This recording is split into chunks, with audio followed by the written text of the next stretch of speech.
നമ്മുടെ ആരോഗ്യവകുപ്പ് വെന്റിലേറ്ററിലായിട്ട് ഏതാനും ദിവസങ്ങളായി. കോട്ടയം ആർപ്പൂക്കരയിൽ ഇരിക്കുന്ന മെഡിക്കൽ കോളേജ്, അവിടെ ഇന്നലെ ഒരു കെട്ടിടം ഇടിഞ്ഞു വീണൊരു അപകടമുണ്ടായി. ബിന്ദു എന്ന ഒരു വീട്ടമ്മ മരിച്ചുപോയി.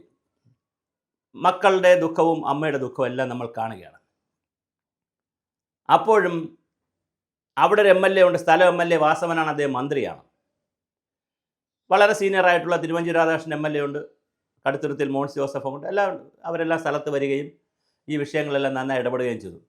പക്ഷേ അതിനിടയിൽ ഉമ്മൻചാണ്ടിയെ അനുസ്മരിപ്പിക്കുന്ന വിധം അതിമനോഹരമായ അവിടെ ഒരു എം എൽ എ എന്ന് പറഞ്ഞാൽ എങ്ങനെ ആയിരിക്കണം, ഒരു സാമൂഹ്യ പ്രവർത്തകൻ അല്ലെങ്കിൽ ഒരു സോഷ്യൽ ആക്ടിവിസ്റ്റിനെ പോലെ ഓടി നടന്നത് ചാണ്ടി ഉമ്മനാണ്. ചാണ്ടി ഉമ്മൻ അലറി വിളിക്കുകയായിരുന്നു, നിങ്ങൾ ഇതിൻ്റെ അടിയിലൊന്ന് നോക്കൂ, നിങ്ങളോട് ആരാ പറഞ്ഞത് ഇതിൻ്റെ അടിയിൽ ആളില്ല എന്ന്. ആ ബിന്ദുവിൻ്റെ ഭർത്താവും ബിന്ദുവിൻ്റെ മകളും ചാണ്ടി ഉമ്മനോട് പറഞ്ഞു, പോയിട്ട് കണ്ടിട്ടില്ല, അമ്മ പോയിട്ട് കണ്ടിട്ടില്ല, ഭാര്യയെ കാണുന്നില്ല. ഇത് ചാണ്ടി ഉമ്മൻ അലറി വിളിച്ച് പറയുന്നത് മനോരമ ചാനലടക്കം ഇപ്പോൾ ബൈറ്റ് പുറത്തു വിട്ടിട്ടുണ്ട്. അദ്ദേഹം പറഞ്ഞിട്ടൊരു പട്ടി പോലും തിരിഞ്ഞു കേട്ടില്ല. അതിൻ്റെ അടിയിൽ ഒന്നുമില്ല എന്ന് സൂപ്രണ്ട് ഉദ്യോഗസ്ഥരും കൂടി പറയുന്നു. സൂപ്രണ്ട് ഇപ്പോൾ എത്ര ലാഘവത്തോടു കൂടിയാണ് സൂപ്രണ്ട് വന്നതെന്ന് പറയുന്നത്. സൂപ്രണ്ട് മിടുക്കനായ ഡോക്ടറാണ്, അത് വേറെ വിഷയം. എത്ര ലാഘവത്തോടുകൂടി പറഞ്ഞു, ഞാനാണ് മന്ത്രിയോട് പറഞ്ഞത്. നാണമില്ലേ അദ്ദേഹത്തിന്? രാജിവെച്ച് പോകും. ശരിക്കും സൂപ്രണ്ട് രാജിവെച്ച് പോകണം. ഇന്നലെ തന്നെ അദ്ദേഹം രാജിവെക്കണമായിരുന്നു. അദ്ദേഹമാണ് പറഞ്ഞത്, അദ്ദേഹത്തിൻ്റെ ഉദ്യോഗസ്ഥന്മാരെ കൊണ്ട് പറയിച്ചത് അതിൻ്റെ അടിയിൽ ആരുമില്ല എന്ന്. ഒരു വാക്ക് ആ വാർഡിൽ ഒന്ന് ഓടി നടന്ന്, വാർഡിൽ ആരെങ്കിലും ബാത്റൂമിലേക്ക് പോയിട്ടുണ്ടോ എന്ന്, ശുചിമുറിയിലോട്ട് പോയിട്ടുണ്ടോ, ആരെങ്കിലും രണ്ട് ഉദ്യോഗസ്ഥരെ കൊണ്ട് ചോദിച്ചിരുന്നെങ്കിൽ മിനിറ്റുകൾക്കുള്ളിൽ ആ കുഞ്ഞിൻ്റെ ഇത് കിട്ടുമായിരുന്നല്ലോ, തൻ്റെ അമ്മ പോയിട്ടുണ്ടെന്ന്. എന്തായാലും ഞാൻ ചാണ്ടി ഉമ്മൻ അത് ചെയ്തു. അവിടെ അതിനുശേഷം ആ ചാണ്ടി ഉമ്മൻ്റെ കൂടെ പ്രതിഷേധ പരിപാടികൾ നടത്തി. ചാണ്ടി ഉമ്മൻ്റെ കൂടെയുള്ള ഒരാളിനെ പോലീസ് സ്റ്റേഷനിൽ കൊണ്ടുപോയി പോലീസ് സ്റ്റേഷനിൽ ചെന്നിരുന്നു. അവിടെ സത്യാഗ്രഹം ഇരുന്നു. അത് കഴിഞ്ഞ് അവരുടെ വീട്ടിൽ പോയി. അവസാനം ഇപ്പോൾ ഉമ്മൻചാണ്ടി ഫൗണ്ടേഷൻ്റെ ഭാഗമായി 5 ലക്ഷം രൂപ വീട് വയ്ക്കാൻ കൊടുക്കാമെന്ന് പറഞ്ഞു. സർക്കാർ സഹായമൊക്കെ പ്രഖ്യാപിക്കാനിരിക്കുന്നതേ ഉള്ളൂ. പ്രതിപക്ഷ നേതാവ് എന്ന് പറഞ്ഞു, ചികിത്സ ഗവൺമെൻറ് ചെയ്തില്ലെങ്കിൽ KPCC ഏറ്റെടുത്ത് ചെയ്യുമെന്ന് പറഞ്ഞു, അല്ലെങ്കിൽ UDF ചെയ്യും. ഇതെല്ലാം പറയുമ്പോഴും ചാണ്ടി ഉമ്മൻ അവസരത്തിന് തുയർന്നു എന്നുള്ളത് ചെറിയ കാര്യമല്ല. ഉമ്മൻചാണ്ടിയുടെ ഒരു ഏറ്റവും വലിയ പ്രത്യേകത എന്തെന്നാൽ, അദ്ദേഹം ജനങ്ങളോടൊപ്പം നിൽക്കുകയും ജനങ്ങളുടെ പൾസ് മനസ്സിലാക്കുകയും അപ്പം തന്നെ ആക്ട് ചെയ്യുകയും ചെയ്യും. അതിൻ്റെ എല്ലാ ഗുണങ്ങളും കിട്ടിയിട്ടുള്ള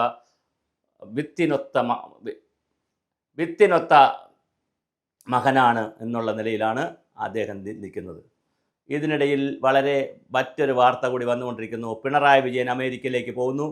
അങ്ങനെയാണല്ലോ, നമ്മളങ്ങനെയാണല്ലോ. ഇവിടെ എന്തെങ്കിലുമൊക്കെ വരുമ്പോൾ നേരെ അങ്ങ് അമേരിക്കയിൽ പോയാൽ നമ്മൾ അമ്മയ്യപ്പനെ കണ്ടിട്ട് വരാമെന്നുള്ള രീതിയിലാണല്ലോ നമ്മുടെ ജീവിതശൈലി.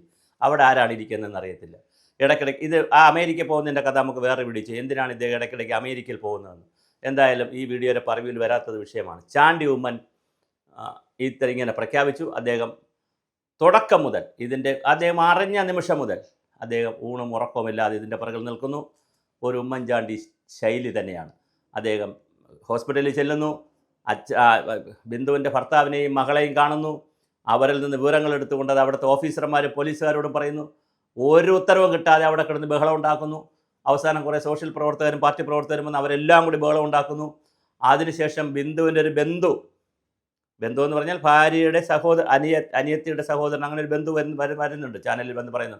അദ്ദേഹത്തിന് വിവരം കിട്ടുന്നു. അദ്ദേഹം അവിടെ നിന്ന് പോലീസ് സ്റ്റേഷനിൽ വിളിച്ച് പറയുന്നു ബിന്ദുവിനെ കാണാനില്ലെന്ന്. അങ്ങനെയൊക്കെയാണ് അന്വേഷിക്കുക. ഇതെല്ലാം ചെയ്തു വന്നപ്പോൾ 10:30 മണിക്ക് സംഭവിച്ചത് 12:30 1 മണിയോളായി. ഈ 2.5 മണിക്കൂർ നേരം ഈ കെട്ടിടത്തിൻ്റെ അടിവശത്ത് ബിന്ദു എന്ന അമ്മ ജീവനോടെ ഉണ്ടായിരുന്നുവോ? ജീവൻ്റെ അവസാന ശ്വാസം ഉണ്ടായിരുന്നുവോ? അങ്ങനെ ഉണ്ടായിരുന്നുവെങ്കിൽ മെഡിക്കൽ കോളേജിൽ വെച്ച് സംഭവിച്ചതുകൊണ്ട് അപ്പോൾ തന്നെ ട്രീറ്റ്മെൻറ്റ് കൊടുക്കാൻ പറ്റുമായിരുന്നു. ഈ അമ്മയുടെ മരണത്തിന് ആരാണ് ഉത്തരവാദി? അപ്പോഴും നമ്മുടെ ചാണ്ടി ഉമ്മന് ഒരു ബിഗ് സല്യൂട്ട്. നിങ്ങൾ 5 ലക്ഷം രൂപ കൊടുക്കാമെന്ന് പ്രഖ്യാപിച്ചതോടുകൂടി നിങ്ങൾ വലിയവനാണ്, വലിയ ചിന്താഗതിയാണ് പ്രവർത്തിച്ചത്. അങ്ങയെ ഞാൻ കണ്ടിട്ടില്ല, അങ്ങയെക്കുറിച്ച് കേട്ടിട്ട് മാത്രമേ ഉള്ളൂ. പക്ഷേ എന്തായാലും അങ്ങേക്കൊരു ബിഗ് സല്യൂട്ട്.